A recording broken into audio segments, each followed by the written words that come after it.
Desde el siglo VIII al VI a.C., una civilización, Tarteso, que ocupa el suroeste de la península ibérica, atrae por su riqueza a los pueblos navegantes del Mediterráneo oriental.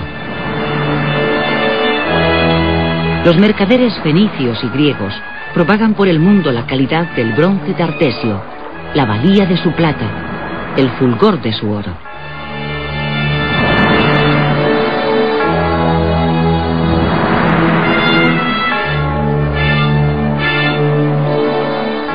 El brillo de los metales de Tarteso resplandece en el Mediterráneo y los poetas y cronistas helenos alientan el encantamiento.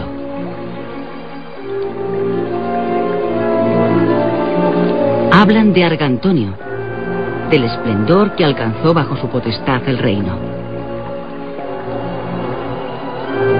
La literatura clásica registra la memoria de Tarteso y la hechiza con su lenguaje mítico.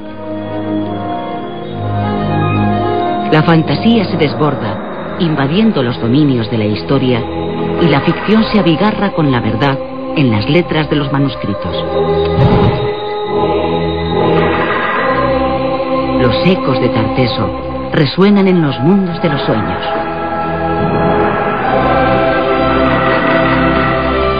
Algunos investigadores lo relacionan con un lugar llamado Tarsis, mencionado en la Biblia.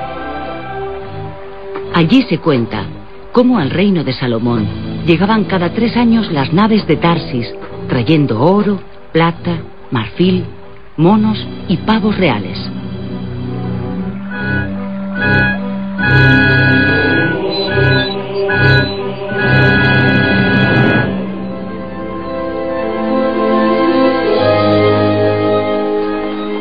Pero los territorios de la fábula son efímeros. Tras la muerte del mitificado Argantonio, Tarteso desaparece y su recuerdo se esconde en las brumas del misterio.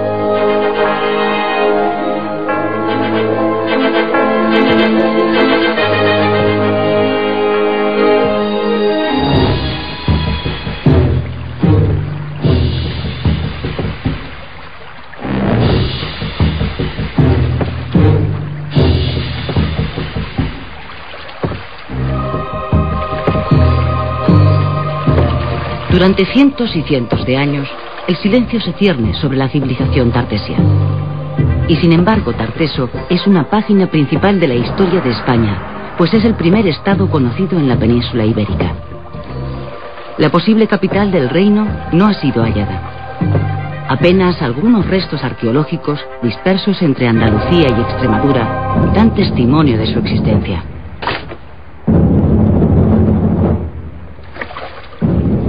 Una vez más, la historia se transforma en investigación para encontrar los rastros de las huellas borradas por el tiempo.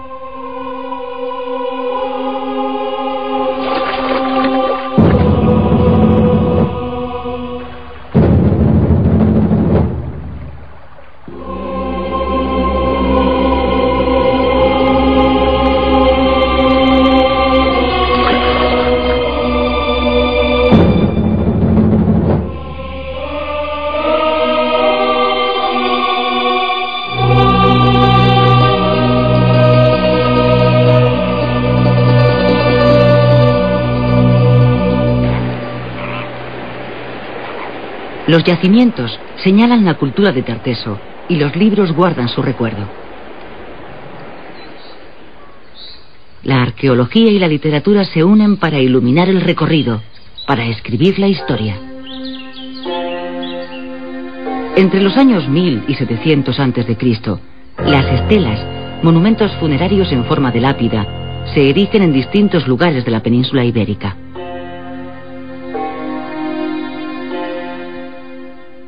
Aunque las aparecidas en el territorio de Tarteso son escasas, proporcionan los indicios suficientes para ir configurando algunas características de la sociedad que lo habita.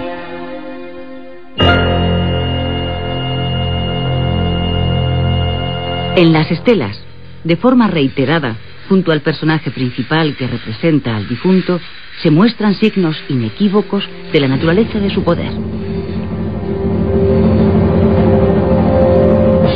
Casco, arcos, espadas, escudos, dagas e incluso carros de parada militar representados a vista de pájaro.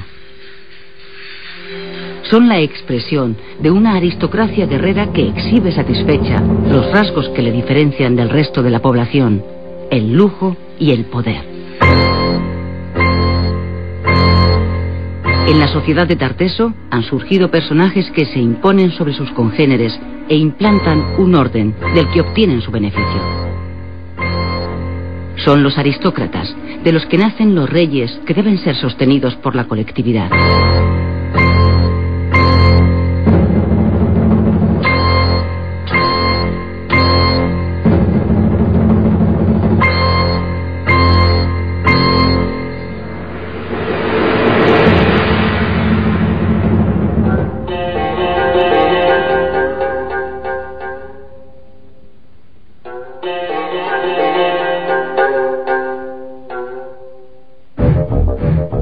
En la estela de Ategua se aprecia a un hombre poderoso, caracterizado por las armas y los objetos de lujo, en su posición victoriosa, incluso en el trance de la muerte.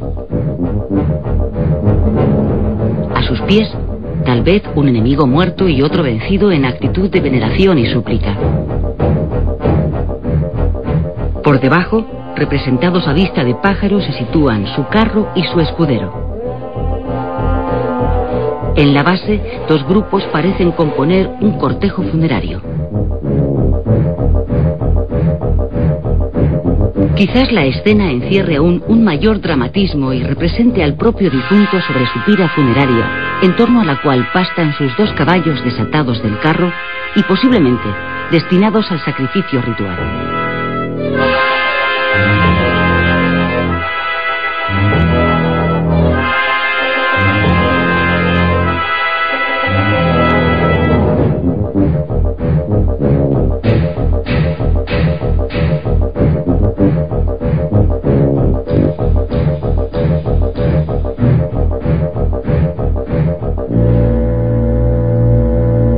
En otras estelas posteriores, desaparece la figuración para dar paso a la escritura. Pero la lengua tartesia se resiste aún hoy a ser descifrada.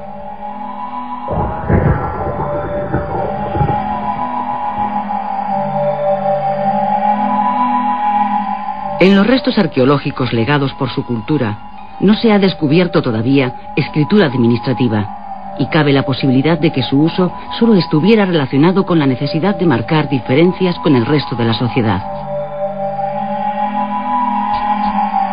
Quizás se escribiera únicamente para mencionar el nombre de un difunto, o para desear salud a quien bebiera en una jarra, o para indicar la propiedad de una vajilla.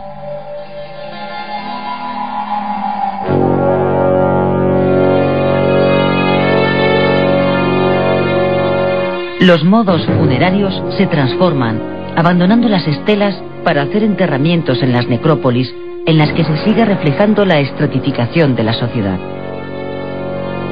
En las necrópolis tartesias, como la de Setefilla del siglo IX a.C., la de La Joya del VIII a.C., o la de Medellín del VII a.C., el mundo de los vivos se reproduce simbólicamente en el orden que se otorga a los muertos. La aristocracia se hace enterrar con los objetos suntuarios para conservar su posesión y su riqueza en el incierto camino de las tinieblas. En los jarros y vasijas se representan animales y vegetales. Serpientes, símbolo del mundo subterráneo, leones, unidos en la mitología a los héroes, flores que invocan a las divinidades de la naturaleza, emblemas de vida en los territorios de la muerte.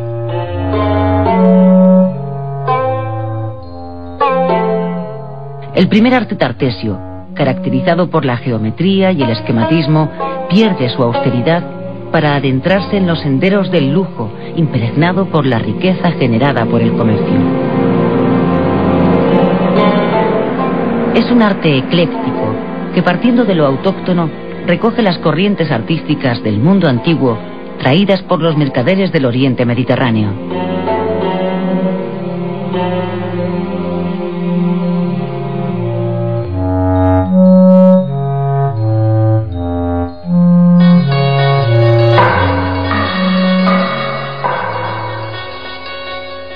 aliento de la tierra proyectó la suntuosidad de las aristocracias tartesias. Plata, cobre, mercurio, plomo, hierro. En la época de Tarteso, el suroeste de la península ibérica posee los más importantes y ricos yacimientos mineros de la antigüedad en el Mediterráneo.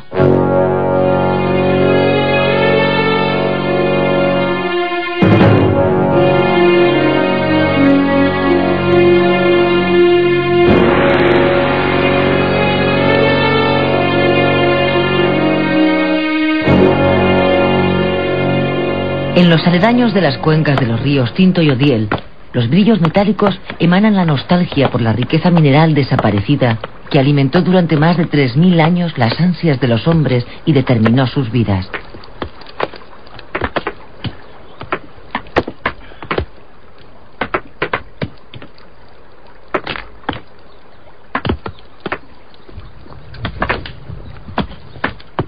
Al comienzo, la explotación de los filones de cobre y plata por los mineros de Tarteso tiene como objetivo la consecución de mejores herramientas, armas y adornos que aprovechan la maleabilidad de los minerales.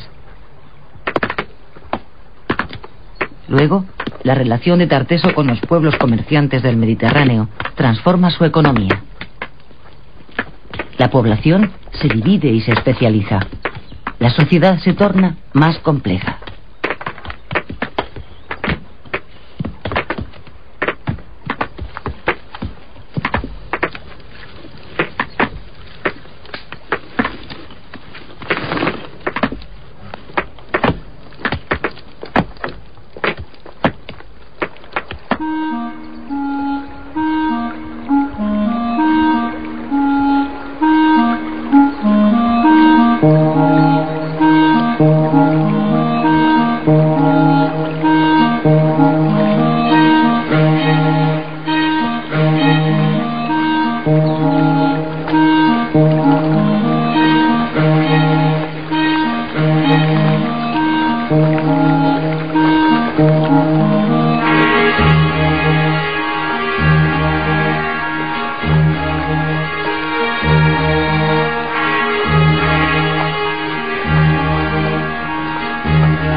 La arqueología también rescata los itinerarios de la vida.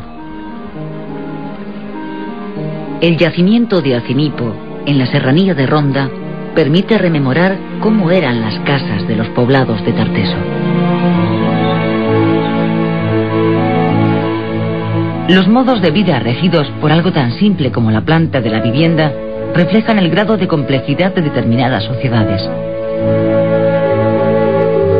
Hasta bien entrada la época tartesia, las viviendas, salvo raras excepciones, habían sido predominantemente circulares, de tamaños variables y sin compartimentación interna. El uso de la estancia era colectivo y posiblemente se utilizaba tan solo como lugar de almacenamiento y para dormir. La mayor parte de las actividades de los seres humanos se realizaban al aire libre, como corresponde a la sociedad agrícola y ganadera que determinaba sus vidas.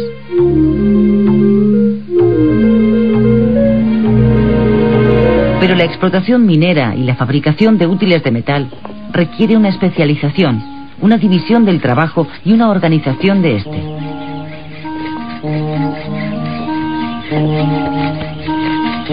La vivienda en las aldeas tartesias va transformándose hasta adquirir la forma cuadrangular que permite una articulación de los espacios domésticos, mayor diferenciación de las funciones y, por tanto, es muestra de una sociedad más heterogénea.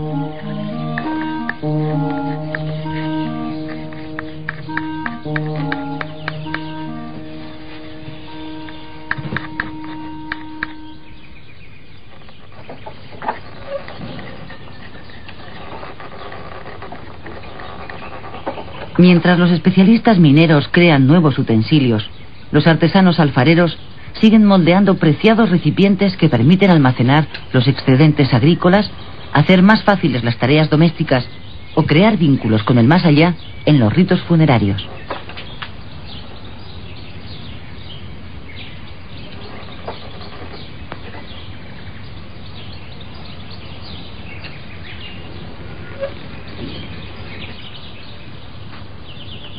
Otras personas se encargan de la alimentación, en la que se utilizan plantas, hortalizas y cereales con los que se elaboran sopas.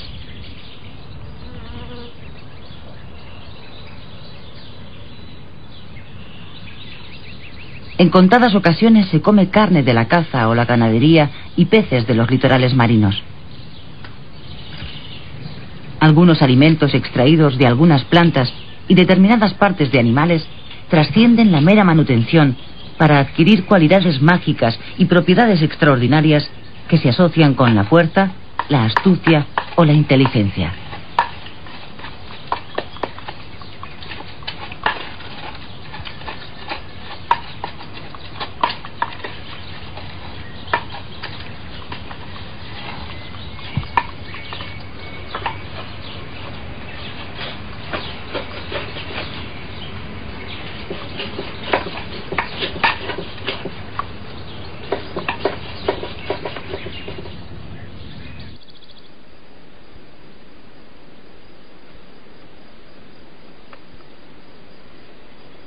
En otro yacimiento, el de Tejada la Vieja, en la provincia de Huelva, se puede observar el urbanismo de los principales núcleos de Tarteso.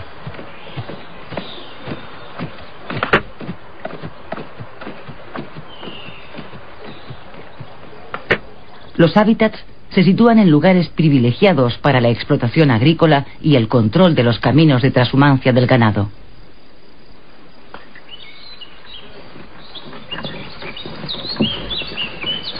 Estas rutas les permiten también tener acceso a las minas, cuya explotación contribuye a su riqueza. Campesinos, mineros, artesanos, forman parte de un sistema que algunos historiadores califican de servidumbre comunitaria. Los poderosos tienen la propiedad de los medios de producción y del producto que comercializan y redistribuyen, extraídos los beneficios a los mismos productores para su manutención.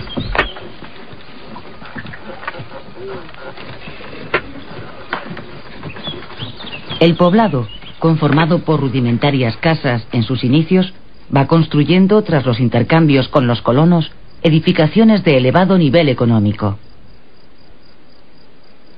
En el siglo VIII a.C. comienza a amurallarse.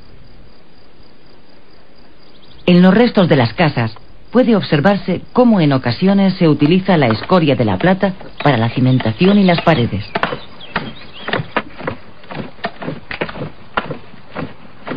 Los talleres minero-metalúrgicos se ubican en el mismo pueblo o en sus aledaños.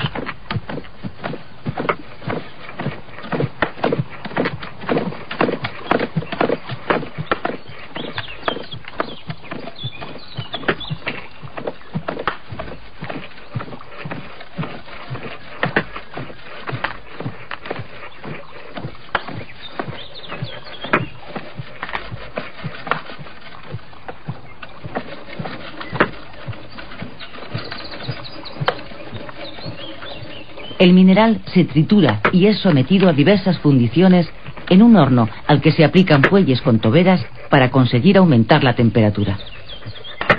El resultante se coloca en copelas, cuencos, que se calientan al fuego para separar el mineral deseado del plomo.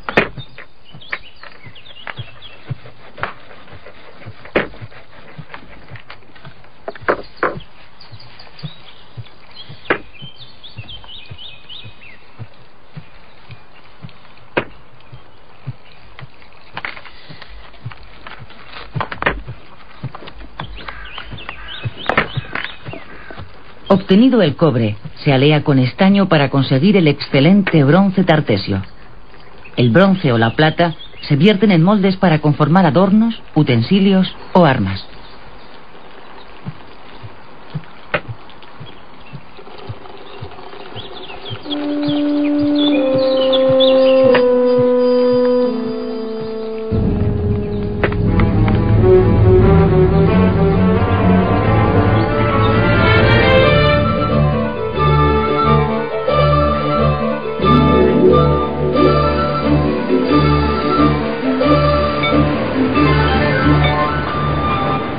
La vida de Tarteso se convulsiona cuando a sus costas llegan unos hombres, a la vez marinos y mercaderes, los fenicios.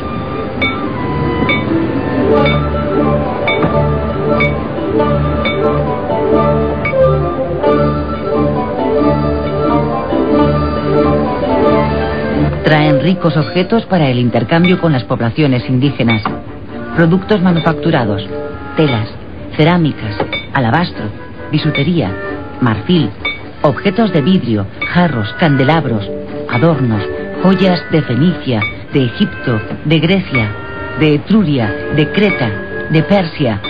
Todas las maravillas, los perfumes, los ungüentos, el colorido, los olores y los sabores del Oriente se amalgaman en las bodegas de los barcos fenicios para expandir su seducción en las arenas de Tarteso.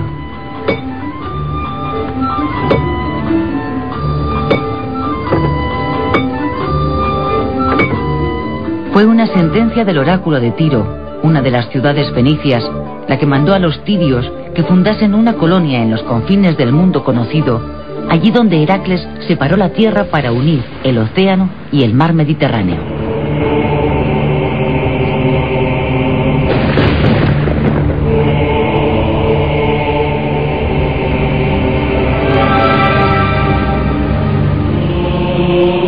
En el idioma de los navegantes encargados de llevar a la práctica el designio, Heracles era Melkart. Y construyeron un templo en su honor, en lo que hoy es la isla de Sancti Petri.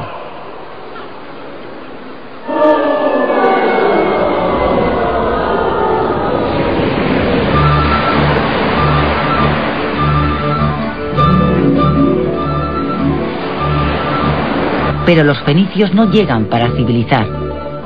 Más allá de la leyenda y del oráculo, su objetivo inicial no es otro que el de obtener la mayor cantidad de metales preciosos al menor costo posible.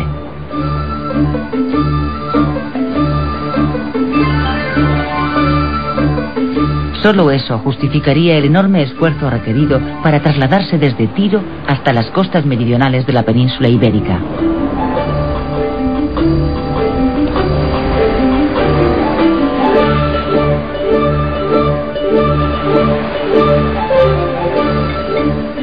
Las mercancías coloniales fascinan a la aristocracia tartesia, que ve en el incremento de la producción minera la solución a sus ansias de riqueza.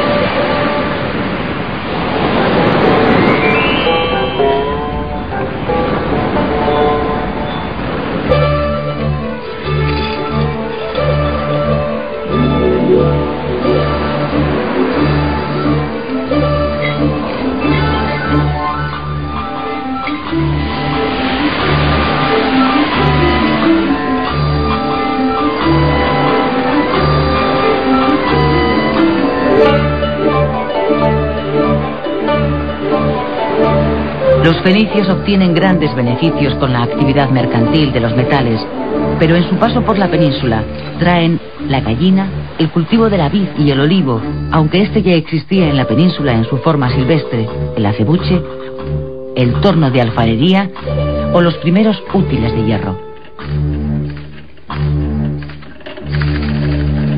Trabajos y tradiciones que superaron el paso del tiempo y aún hoy, 27 siglos después, constituyen un importante factor en la economía de gran parte de España.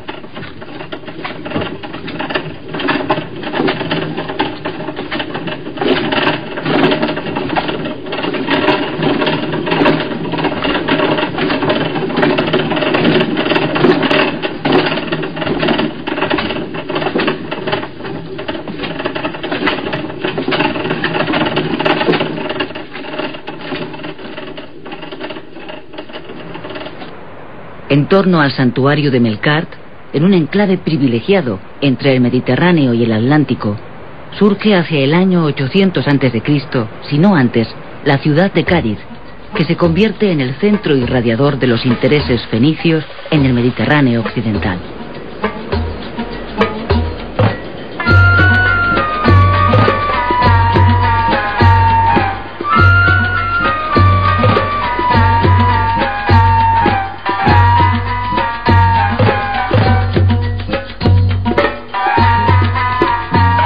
De la ciudad acuden oleadas sucesivas de inmigrantes fenicios que fomentan el comercio, pero también se dedican a la orfebrería, la cerámica, la tintorería, la pesca, la salazón y la agricultura.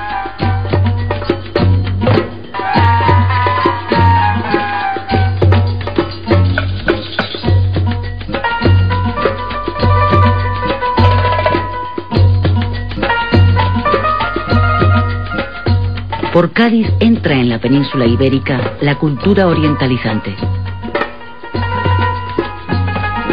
El arte fenicio se particulariza en la nueva urbe para abastecer el mercado tartésico.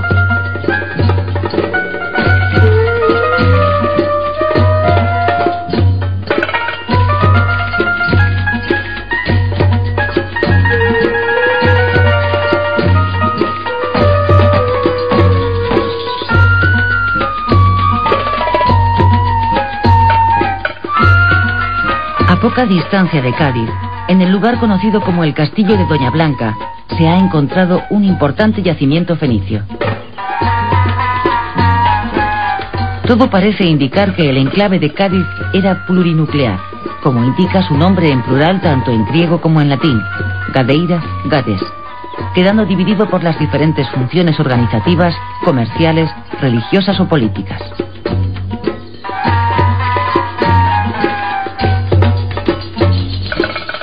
Desde el puerto de Cádiz, los metales preciosos de Tarteso desembarcan en Tiro, que junto a otras ciudades como Sidón, Biblos, Arados o Beritos, Beirut, conforman Fenicia, un territorio formado por ciudades-estado independientes.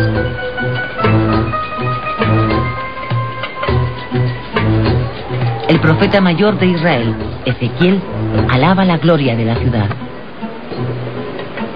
Oh Tiro, princesa de los puertos, mercado de innumerables pueblos costeros. En el corazón de los mares estaban tus fronteras. Tarsis comerciaba contigo por la abundancia de toda riqueza. Plata, hierro, estaño y plomo daba por tus mercancías. Las naves de Tarsis formaban tu flota. ¿Quién era semejante a Tiro en medio del mar? Al desembarcar tus mercancías, saciabas a muchos pueblos. Con tu opulento comercio, enriquecías a los reyes de la tierra.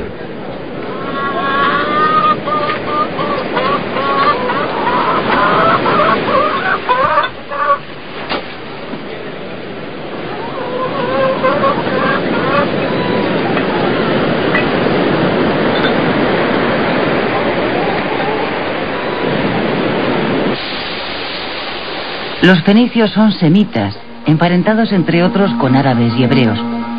En la zona donde se asientan, el Oriente Medio, diversas civilizaciones habían adquirido desde tiempos inmemoriales un alto grado de riqueza material y de cultura. 3500 años antes de Cristo, en la Baja Mesopotamia, surgen las primeras ciudades y templos. Se intensifica el comercio y nacen la contabilidad y la escritura, es decir, la representación del lenguaje. La lengua sumeria desaparece a la par que se transforma su civilización. Durante cientos y cientos de años, otras nuevas se van sucediendo. Akkad, Babilonia, Asiria y en el Valle del Nilo, Egipto, cuya gloria queda compendiada por la escritura jeroglífica. Sociedades fuertemente jerarquizadas que legan a la humanidad unas culturas que todavía hoy sorprenden por su grandiosidad.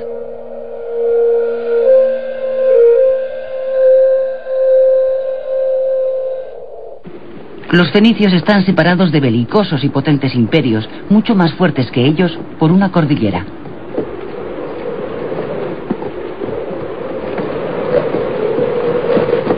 La industria y el comercio son actividades complementarias de la producción agrícola y ganadera de la que viven sus ciudades, que apenas cuentan con territorio suficiente del que abastecerse. La imposibilidad de crecer hacia el interior determina la proyección marítima de los fenicios. Como escribe el griego Heródoto, fueron lanzados al mar por su geografía.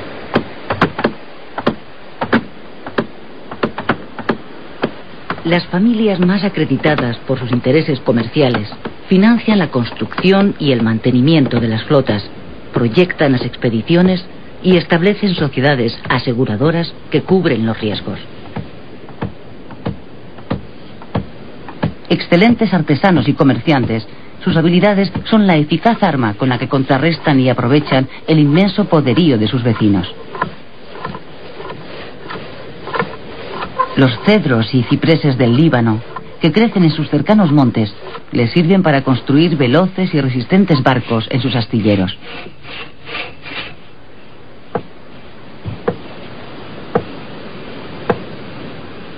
Introducen el espolón en las galeras de combate, con lo que aumentan su efectividad y protegen de manera más fehaciente a los navíos cargueros.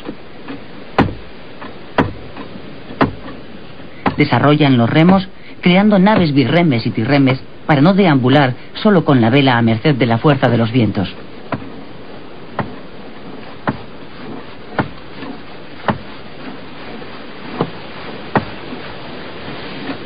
Los fenicios son reclamados por Israel para edificar el palacio de David y el templo de Salomón, y proporcionan los barcos para el sueño marítimo del rey de la sabiduría.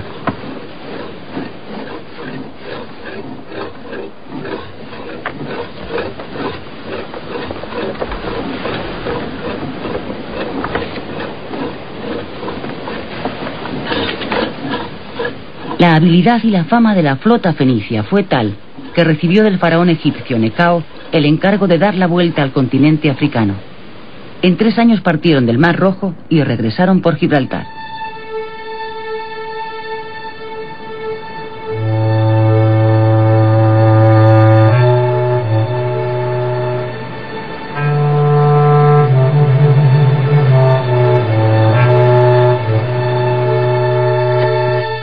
La agudeza de los fenicios les lleva ya en la Edad del Bronce a inventar el alfabeto, un sencillo sistema en el que con apenas 30 caracteres se abarcan todos los sonidos de su lengua. Siglos después, los griegos lo adoptan y lo transmiten a la posteridad con el nombre de sus 2 primeras letras.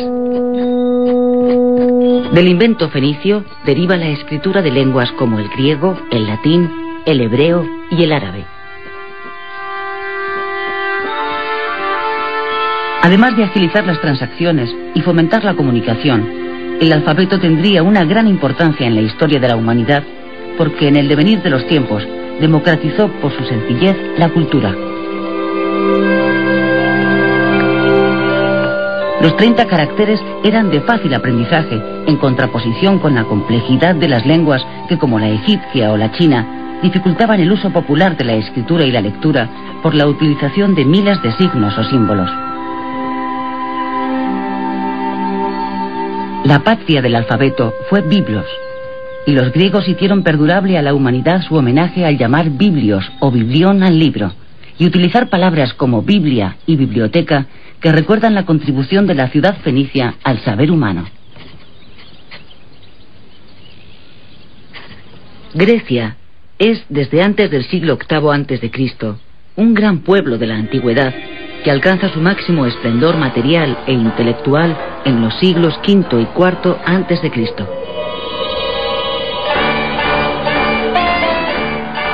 En el puerto de Atenas confluyen mercancías e ideas, configurando una civilización que irradiará su cultura a la posteridad y cimentará Europa.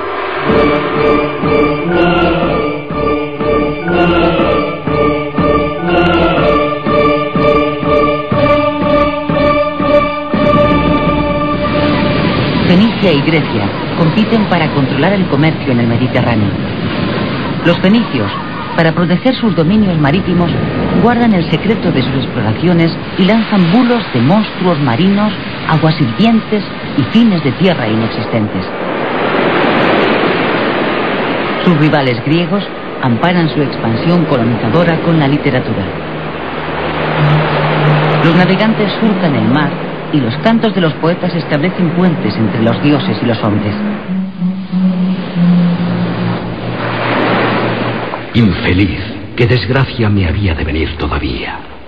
Suscitómela el dios Posidón, que sacude la tierra. Él, alzando los vientos, cortó mi camino. Encrespaba de manera indecible la furia del mar. y el oleaje de la balsa me echó sin curar de mis hondos suspiros. Por en medio partióla después la borrasca. Nadando conseguí atravesar el abismo marino, y a poco la corriente del viento y del mar me acercó a vuestras playas.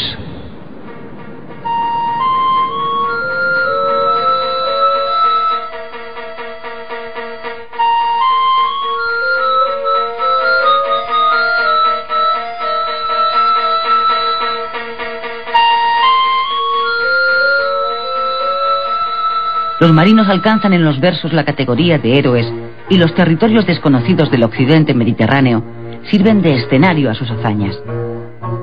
De esa manera, las más lejanas tierras se incorporan al patrimonio griego a través de su cultura. La poesía y las leyendas fagocitan los mundos del exterior y los integran en el suyo propio. Heracles es el semidios adecuado para hacer posible el mestizaje por su carácter fronterizo.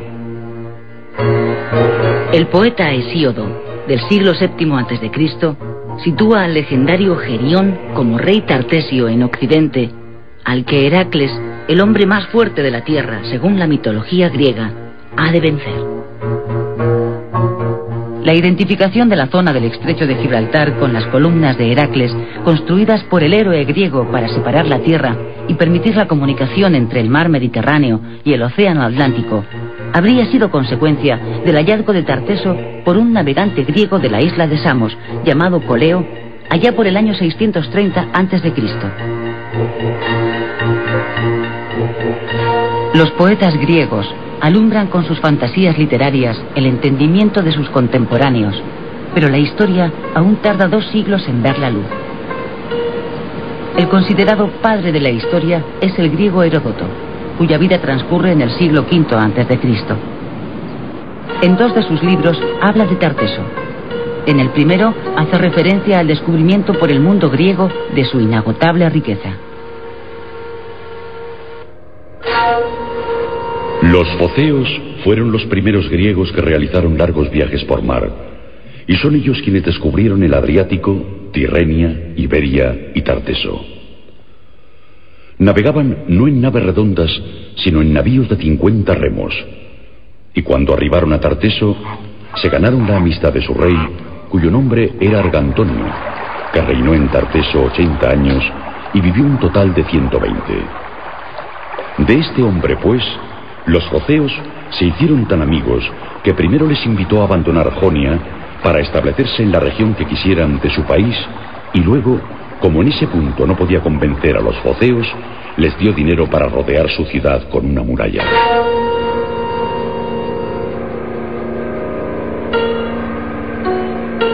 El relato constata que los foceos navegan y comercian en navíos de 50 remos, los mismos que se utilizan para las guerras. También los cascos griegos hallados en Cádiz y Huelva dejan testimonio, frente a lo que habitualmente se ha difundido de la colonización griega, de que estos procesos son violentos, pues no distinguen los intereses económicos de los político-militares. Las riberas mediterráneas se pueblan de ciudades filiales de las grandes potencias comerciales.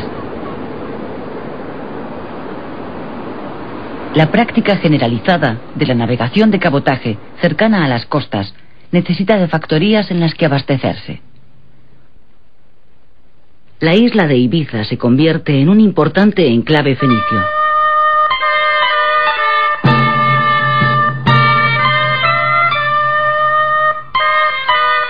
El eje Ibiza-Cádiz-Cartago se erige en columna vertebral del tráfico marítimo.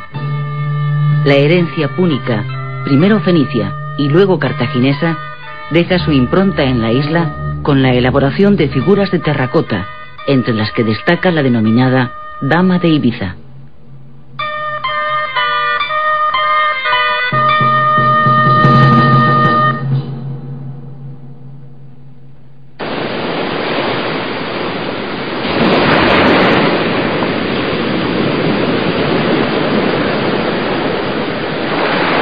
Grecia funda, entre otras ciudades, Marsella y Ampurias. La ciudad de Ampurias, fundada hacia el año 575 a.C., en el litoral ampurdanés, es escala obligada en el comercio griego-tartesio y se convertirá, junto a la vecina Rosas, en el principal eje de penetración de la cultura y las tradiciones griegas. La denominación en lengua griega de Ampurias era Emporión, y ese nombre deja claro la función que asumió la ciudad. La palabra emporio significa lugar o centro económico. En el siglo V a.C. acuña moneda propia y se convierte en uno de los lugares más prósperos de la península ibérica. Todas estas colonias, fenicias o griegas, tendrán un significativo papel en el destino de Tarteso. El litoral se llena de factorías y pueblos donde se reparan y abastecen las naves. La desembocadura del río Segura, hace 2500 años, forma un enorme estuario en el que fondean los navíos. Allí se encuentra Fonteta, ciudad fenicia, junto a poblados autóctonos en los que paran los barcos griegos en sus viajes a Tarteso. Los griegos se adaptan a las condiciones de vida de los lugareños. No fundan nuevos asentamientos, sino que aprovechan los ya existentes, entablan con sus habitantes relaciones e incluso se ofrecen a ellos como agentes comerciales.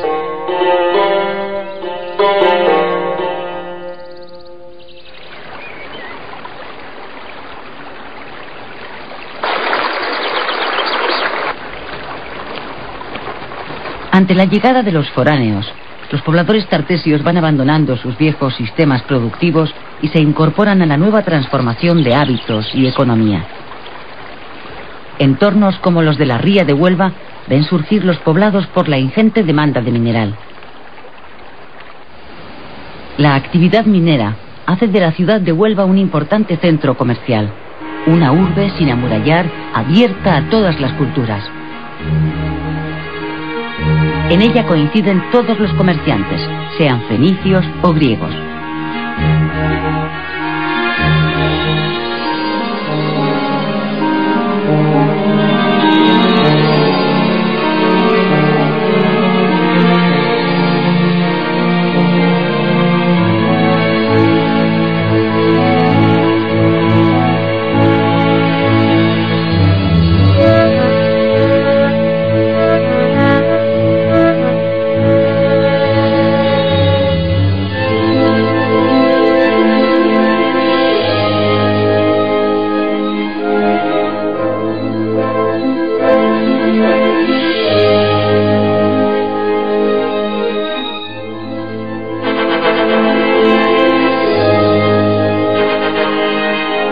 Entre el siglo VI y el VII a.C., Tarteso alcanza el cénit de su riqueza. En una sociedad cada vez más desarrollada, pero también cada vez más jerarquizada, la elegancia, el buen gusto y la opulencia se compendian en tesoros de incalculable valor económico. El tesoro del Carambolo está formado por 21 piezas de oro muy puro, con un peso de cerca de 3 kilos.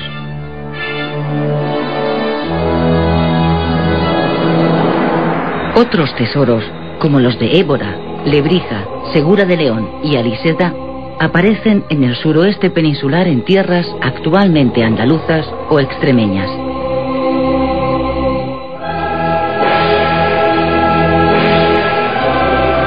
Según los textos grecolatinos, Tarteso es un reino que controla un amplio territorio con un alto grado de desarrollo material e intelectual, con escritura y leyes muy antiguas. Los jerarcas tartesios reciben la ayuda de los fenicios, a los que les interesa en Tarteso un rígido orden social que garantice el máximo de rendimiento de las minas y, por tanto, los mayores beneficios del comercio para el que se han desplazado. Los fenicios aportan nuevas tecnologías y no dudan en compartir su religión.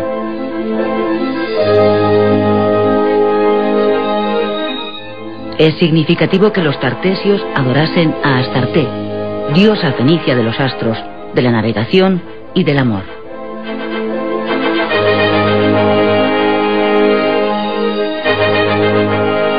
El reino de Tarteso irradia su influencia a través del Guadalquivir y del Guadiana.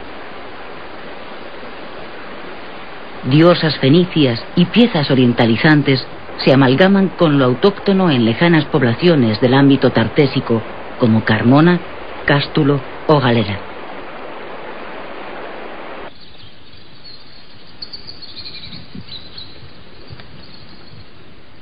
La periferia de Tarteso abriga una sorprendente arquitectura.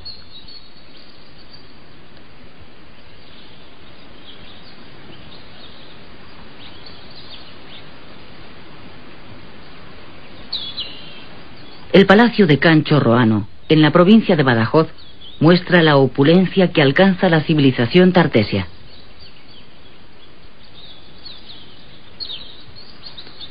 En las salas destinadas a almacén se encontraron ánforas que contuvieron cereales, aceite, vino, miel.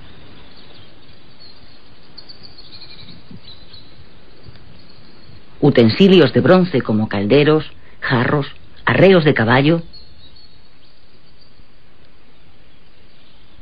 telares decorativos, objetos de prestigio y joyas de marfil, ámbar y oro.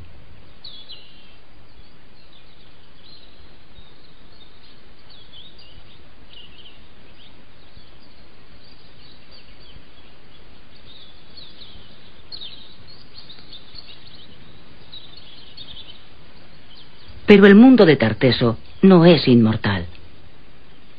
Sin que se sepan exactamente las causas, el legendario reino desaparece en el siglo V a.C. El edificio de Cancho Roano es intencionadamente incendiado, derruido y sepultado con tierra. Tarteso se diluye en el tiempo como lo habían hecho o lo harían otras civilizaciones mucho más poderosas: Babilonia, Egipto, Grecia. Durante cientos de años, los anhelos de metales preciosos y las ansias de eternidad y permanencia de grandiosos reinos yacen bajo la tierra, sepultados por la arena y el olvido. Tendrán que pasar casi 25 siglos para que se rescate su memoria. Los albores del siglo XIX contemplan el auge del movimiento romántico y la expansión de su ideología. Los románticos vuelven su mirada hacia la antigüedad y el destino trágico de las civilizaciones que desaparecieron. Tarteso es el antiquísimo país de fábula que satisface las ansias de hallar un pasado glorioso sobre el que cimentar España. Pero a tan gran reino es necesario buscarle un heroico final, una invasión del exterior. ¿Y quién mejor para ser acusados de la barbarie de su holocausto que los cartagineses, descendientes de los fenicios y opuestos en el Mediterráneo a los griegos, los inventores de la tragedia?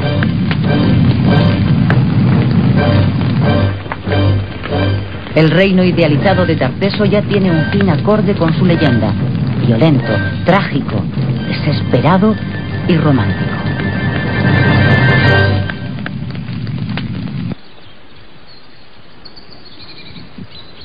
Pero ¿por qué los cartagineses iban a destruir Tarteso y para qué?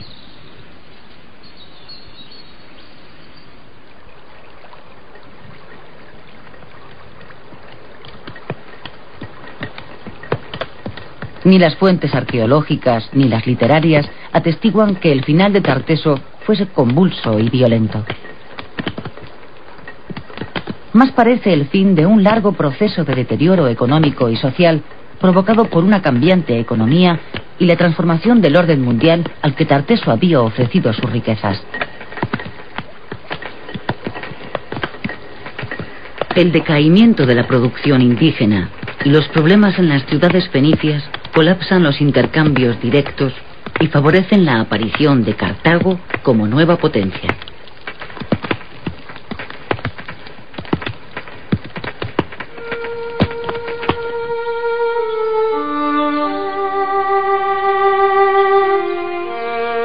Tarteso se reflejó en la luz del Mediterráneo y fue protagonista hace más de 2500 años de un mundo en el que se delimitaron los senderos por los que transitarían historias futuras.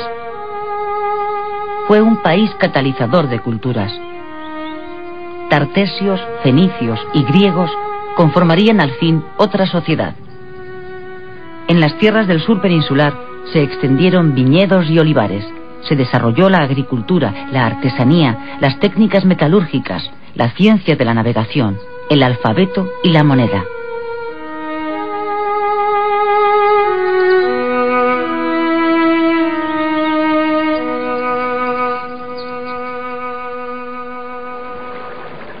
Tarteso fue la primera gran economía minera en la península ibérica.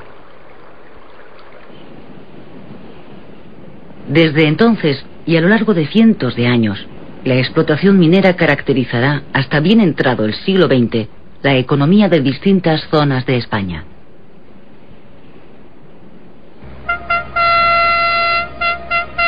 El paisaje, horadado durante siglos, se transforma en función de la explotación minera, y los residuos y la deforestación conforman nuevas apariencias. La reconversión industrial ha apagado la prosperidad que otorgaron los metales. Las minas de Río Tinto, que durante largo tiempo fueron tuteladas por los intereses británicos, han sido cerradas y se buscan nuevas vías de riqueza en la comarca.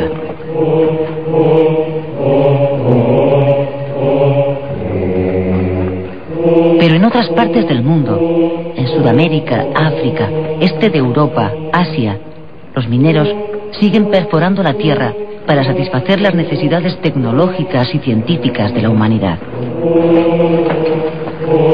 Su actividad rememora a Tarteso, la sed de riqueza insaciable, los estímulos compulsivos para obtener cada vez más y más producción. Vidas fascinadas por el brillo de los metales y cegadas por su fulgor, mientras el mito envuelve la rutina con quimeras pasadas y sueños actuales, atrapados en el paisaje que los hechizó con su señuelo.